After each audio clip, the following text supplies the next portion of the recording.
ये बताइए, अयोध्या का आपने बता तो दिया कि ये तमाम चीजें हुई है, मुआवजा नहीं मिला है, ये नहीं हुआ है। आपने कहा था कि अयोध्या आप जाएंगे, लोकसभा चुनाव के बाद जाएंगे, परिवार के साथ जाएंगे। अब बताइए, अब तो सांसद भी आपके हो गए, तो अयोध्या कब जाएंगे अखिलेश जी? जाके देख के तो आइए कि क्या हुआ है, क्या या हो सकता है विकास हो गया हो जो आपने नहीं देखा हो। जो विषय अयोध्या के विकास का है, समाजवादी पार्टी की जीतने का है। चुनाव में भी गया 2 बार, 3 बार इनफैक्ट आसपास कार्यक्रम किए मैंने, कई बार गया मैं। जहां तक दर्शन की बात है, मैंने उस समय भी कहा, फिर कहता हूं कि भगवान शिव का दर्शन करने के बाद मैं जाऊंगा, भगवान जब बुलाएंगे तब जाऊंगा।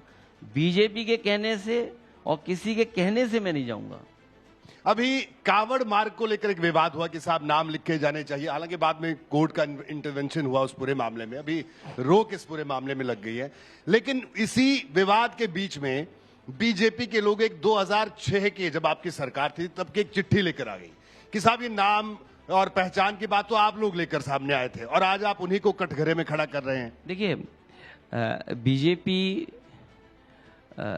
सांप्रदायिक राजनीति खत्म हो रही है और सांप्रदायिक राजनीति इस बार पीडीए परिवार ने खत्म कर दी। तो ये जो आखिरी वक्त है, जैसे आखिरी में दिया फड़फड़ाता है, उसी तरीके से भारतीय जनता पार्टी अपनी सांप्रदायिक राजनीति को लेकर के फड़फड़ा रहे हैं। इसीलिए इन्होंने होर्डिंग लगाए हैं और लगवाए इन्होंने। मैं सुप्रीम कोर्ट का धन्यवाद देता हूं कि उन्होंने इस फैसले को रोक दिया।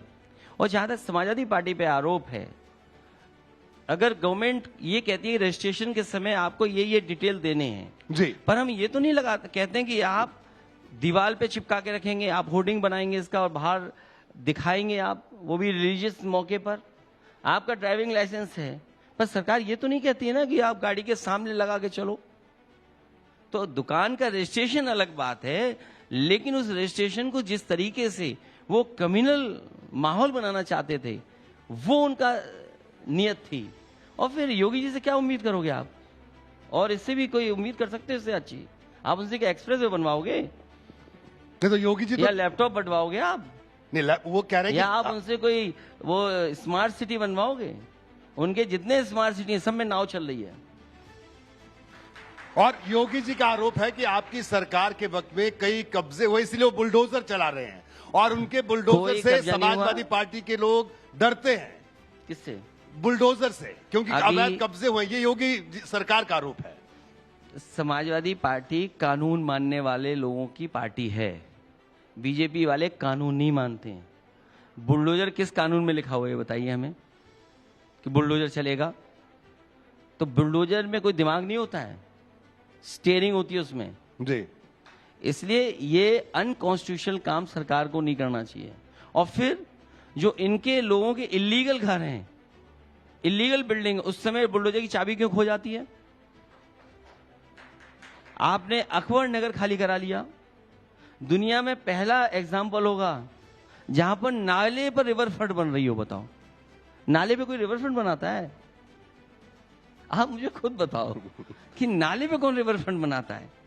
उसके लिए आपने गरीबों के घर उजाड़ दिए और फिर आपको लगा कि आपकी सरकार चली जाएगी, दूसरे मोहल्लों में लोग खड़े हो गए, तो आप नहीं चला पाए बुलडोजर, वहां पर नहीं चला पाए। और फिर अभी जब उन्हें पेड़ लगाने थे, तो पेड़ लगाने के लिए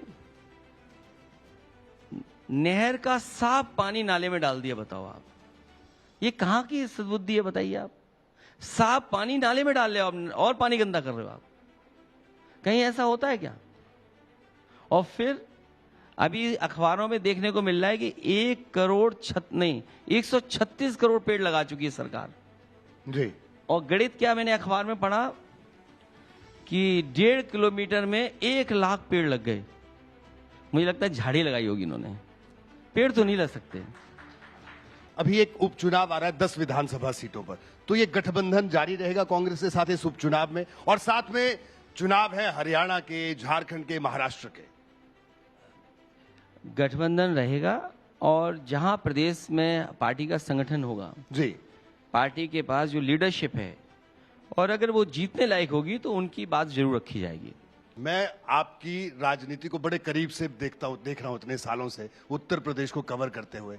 आप हमेशा बड़ा दिल दिखाते हैं अपने गठबंधन के सहयोगियों के लिए, राजनीतिक दोस्तों के लिए, लेकिन वो जब उनकी बारी आती है कुछ देने की तो उनके दिल छोटे हो जाते हैं। अभी ये तो लोकसभा में आपके नतीजे ऐसे आए हैं कि आज हर विपक्षी नेता की जुबान पर, सत्ताधारी वालों पे तो है ही है, विपक्ष के नेता भी अखिलेश यादव कहते हैं, लेकिन याद करिए मध्य प्रदेश का चुनाव, यही कांग्रेस जिनके साथ मिलकर आज चुनाव लड़ा आपने, तो आपको उम्मीद है कि अब ये दिल उनके भी बड़े हो जाएंगे? राजनीतिक परिस्थितियों में मैं समझता हूं सभी को साथ लेकर के चलेंगे। ये उम्मीद आप जाहिर कर रहे हैं? बिल्कुल उम्मीद है, और मुझे उम्मीद है इस बात की कि जहां पर पार्टी का गठबंधन होगा और जहां संगठन पार्टी का होगा, उन्हीं सीटों पर विचार करेंगे। अब अखिलेश जी, आपके सहयोगियों की बात हो रही है, एक आपके पुराने मित्र जयंत चौधरी तब तो सरकार का हिस्सा है, तो क्या उम्मीद है 5 साल वो रहेंगे? क्योंकि दोस्त है आपके, पुरानी दोस्ती तो रही है, तो रहेंगे 5 साल या अभी दरवाजे खुले हैं दोस्ती के लिए, दोबारा हाथ आगे बढ़ सकते हैं? मैं किसी दल के बारे में कुछ नहीं कह सकता हूं, क्योंकि मैंने कई मौकों पर देखा है हमारे ही साथी रहे और हमें ही छोड़ के चले गए और दूसरे के मंत्री बन गए। तो एक नहीं कई लोग हैं, तो अब आने वाले समय में क्या होगा, सरकार इधर बनेगी तो हो सकता है इधर भी आ जाए, क्योंकि वो पहले उधर थे, फिर इधर से उधर, तो ये तो कोई बात खराब थोड़ी है, ये तो अच्छी बात है। ये आप इसमें अच्छी बात खराब कह क्या रहे हैं है? अखिलेश जी। इसमें क्या खराब है? अगर हमारी सरकार बने और जो लोग हमें छोड़ के गए वो आ जाएं, तो इससे अच्छा और क्या हो सकता है? हम तो उन लोगों का स्वागत करेंगे कि आइए, चलो कोई बात नहीं, थोड़ी देर के लिए गए थे, अब साथ आ जाइए। तो ये उम्मीद है? नहीं, स्वाभाविक है, क्योंकि कोई मंत्री बनने गया, एक नहीं कई लोग गए। हम एक दल के बारे में नहीं कह रहे हैं जी। ऐसे बहुत सारे हमारे साथी जो हमारे साथ थे, चुनाव लड़े, जब उन्हें मंत्री पद दूसरी तरफ से मिला तो वो वहां गए। तो अगर वो मंत्री पद के लिए वहां गए हैं तो हो सकता है मंत्री पद के लिए यहां भी आ जाए, तो इसमें क्या खराब बात है? ठीक है अखिलेश जी, जिस पीडीए का नारा लेकर आप चले उत्तर प्रदेश में और जबरदस्त सफलता भी हासिल हो, एक और बड़ा सवाल यूपी में है कि नेता प्रतिपक्ष अगला कौन होगा? बहुत जल्दी बन जाएगा। ये संकेत आपके जल्दी से बहुत जल्दी, क्योंकि 29 से हाउस है तो 29 से पहले बनी जाएगा। 12 का चुनाव जब जीते आप, अगर हम उत्तर प्रदेश की बात करें, उसके बाद विधानसभा का चुनाव, लोकसभा का चुनाव, चुनाव दर चुनाव, एक के बाद एक हार का सामना आपको करना पड़ा और बड़ा सारा लोगों ने प्रतिक्रिया भी दी, जाहिर सी बातें, क्रिटिसाइज भी किया, हम लोगों ने भी किया, विपक्ष के लोगों ने भी किया, विद इन द पार्टी भी किया होगा, तमाम चीजें। तो वो दौर और आज का ये दौर, जब पूरे देश की राजनीति के केंद्र में अखिलेश यादव है, जब विपक्ष की बात होती है तो अखिलेश यादव का नाम सबसे पहले आता है, तो ये जो जर्नी थी ये कैसी रही? मैं चाहूंगा जरूर इस बात पर खुल के आप जरूर कुछ आप बताएं। देखिए, जब आप राजनीति में हैं तो कई बार आपको बहुत कठिन परिस्थितियों का सामना करना पड़ता है, और ये केवल एक किसी व्यक्ति के फैसले से पार्टी नहीं जीतती है, जनता फैसला लेती है।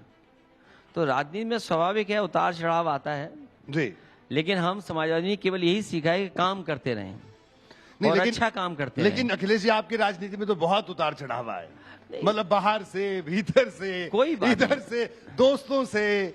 जब आप राजनीति में हैं तो इन सब कठिन परिस्थितियों को आपको सामना करना पड़ता है, उतार चढ़ाव आता है, यही राजनीति का रास्ता है। और देखिए, हम लोग काम करते रहे, जनता के सवालों को उठाते रहे, और आज परिणाम देखिए आप कि समाजवादी पार्टी देश की तीसरी पार्टी बन गई। उत्तर प्रदेश जो डबल इंजन अपने आप को कहते थे, समाजवादी पार्टी सबसे बड़ी नंबर 1 पे पार्टी पहुंच गई। तो ये सबसे बड़ी उपलब्धि है। हाँ, ये सही है कि बहुत सा समय हम लोगों ने संघर्ष में गुजार लिया, लेकिन अब लगता है कि ग्राफ चढ़ता चला जा रहा है। 27 में भी आप देखोगे कि समाजवादी पार्टी की सरकार उत्तर प्रदेश में होगी। अखिलेश जी, अमूमन हम लोग सवाल पूछते हैं नेताओं से कि साहब चुनाव से पहले कि साहब बताइए आपकी रणनीति क्या, तो जाहिर सी बात है कि अपनी रणनीति तो बताएगा नहीं, तो फिर वो रणनीति क्या होगी जो बता दी गई? अमूमन एक आम सवाल है। लेकिन आज मैं ये सवाल आपसे पूछ रहा हूं कि जब लोकसभा के टिकट बांट रहे थे आप, तो आज पता चलता था कि आज आपने इसको टिकट दे दिया, शाम तक वो टिकट चेंज हो जाता था, अगले कल किसी और को टिकट, 3-3, 4-4 बार टिकट। तो पूरे देश भर में चर्चा थी कि अरे क्या हो रहा है, इतनी कंफ्यूज क्यों समाजवादी पार्टी? कंफ्यूजन था या रणनीति थी? अब तो ये बता दीजिए। अब ये सवाल बनता है अखिलेश जी। कंफ्यूजन नहीं था, सीट जीतनी थी, और सीट इसलिए बदल रही थी कि सामने वाले को हराना है। और कई जगह हम लोग उसमें कामयाब हुए हैं, जी। कामयाब हुए हैं। लेकिन कि ये कहा गया कि अगर यादवों को टिकट दिया गया तो आपने अपने परिवार के लोगों को ही टिकट दिया सिर्फ। बीजेपी लगातार इस बात को कहती रही, इस पर आपका क्या कहना है? क्योंकि बीजेपी पे परिवार ही नहीं था, वो किसको लड़ाते हैं? ये बात मैंने चुनाव में भी कहा था जी। और मैंने ये भी कहा था उस समय कि जब विधानसभा चुनाव आएंगे तो आप देखेंगे कि परिवार का कोई नहीं लड़ेगा, हम तो लड़ सकते हैं, बाकी सब और लोग लड़ेंगे और ज्यादा लड़ाऊंगा मैं। जी। अखिलेश जी, गठबंधन की बात, आप उत्तर प्रदेश की राजनीति में ऐसे नेता हैं कि आपने गठबंधन के कई बड़े बड़े प्रयोग किए। क्या आपको नहीं लगता कि अगर बहन जी भी इस बार साथ होती, मतलब हम लोग बहन जी कहते हैं, आप तो बुआ भी कहते हैं, तो अगर बहन जी अगर साथ होती तो नतीजे और बेहतर होते हैं, या आगे कोई गुंजाइश अभी है? जो गठबंधन किए हैं उन गठबंधनों में सबके साथ रहा हूं और परिणाम आप देख लीजिए, परिणाम कब अच्छा आया है। तो हम वही गठबंधन करेंगे जिससे परिणाम अच्छा है। आने वाले समय में जो गठबंधन है वही गठबंधन रहेगा, कोई नया गठबंधन पर विचार पार्टी नहीं कर रही।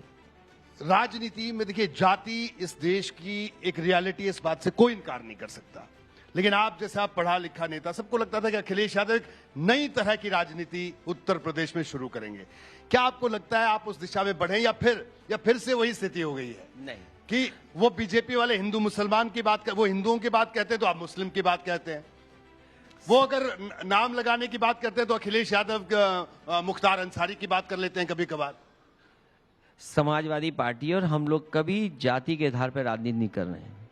कोई भी फैसला जब सरकार में थे जाति के आधार पर नहीं लिया। मुझे खुशी इस बात की कि उत्तर प्रदेश को जो उस समय सबसे बेहतरीन चीजें दी, चाहे वो एक्सप्रेसवे हो, और मैं आपसे कहना चाहता हूं, हो सकता है दिल्ली सरकार के मंत्री भी आए, जिस समय आगरा लखनऊ एक्सप्रेसवे बना था या पूर्वांचल को डिजाइन किया था, सबसे बेस्ट डिजाइन थी। टोल नहीं ऊपर हुआ करते थे, वे साइड एमिनिटीज गवर्नमेंट के पैसे से बना रहे थे, उसकी नकल एनएचएआई ने की। उससे पहले एनएचएआई अपने टोल सड़क पे लगाती थी। पहली बार डिजाइन उन्हें मिला कि हाँ, एक्सप्रेसवे पर कोई भी टोल ऊपर नहीं होगा, जब एग्जिट करेंगे तब आप टोल देंगे। तो एक्सप्रेसवे में कोई किसी जाति के आधार पर भेदभाव नहीं। लखनऊ से लेकर के तमाम बड़े शहरों में 5 मेट्रो दी हम लोगों ने। आज भी 5 मेट्रो के अलावा ये सरकार आगे नहीं बढ़ा पाई। मुख्यमंत्री जी गोरखपुर में मेट्रो नहीं ला पाए, देश के प्रधानमंत्री जी अपने क्षेत्र में मेट्रो नहीं ला पाए। आपको ये सवाल करना चाहिए कि 10 साल हो गए हैं, मेट्रो क्यों नहीं आई वाराणसी में, जबकि समाजवादियों ने डीपीआर बनवा दिया था, अलाइनमेंट बना दिया था, उसका पूरा का जो पेपर वर्क था पूरा कर दिया था। अब तो देश के प्रधानमंत्री हैं कि लखनऊ वालों ने रोक रखा है कि दिल्ली वालों ने रोक रखा है वाराणसी की मेट्रो। तो कभी किसी फैसले में भेदभाव नहीं किया समाजवादियों ने। ठीक है अखिलेश जी, आपने तमाम सवालों के जवाब बड़ी बेबाकी के साथ दिए। अखिलेश जी, ये बताइए कि आखिर में चलते चलते बता दीजिए, पूरे देश की नजर है संसद में, जो पार्लियामेंट में जहां बैठते हैं, आपके बगल में फैजाबाद अयोध्या के सांसद अवधेश प्रसाद जी बैठते हैं। अच्छी बात है, मुझे अच्छा लगा, व्यक्तिगत तौर पर भी बहुत अच्छा लगा।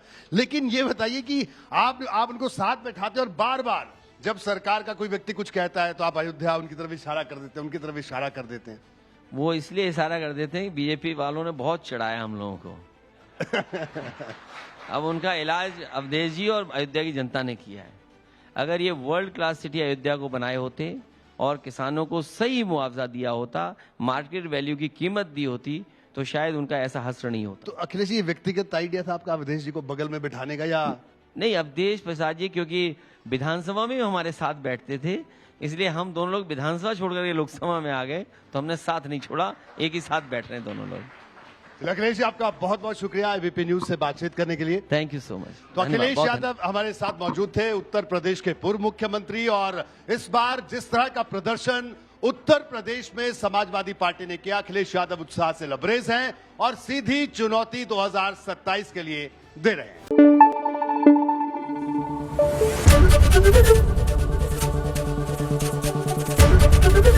एबीपी न्यूज आपको रखे आगे।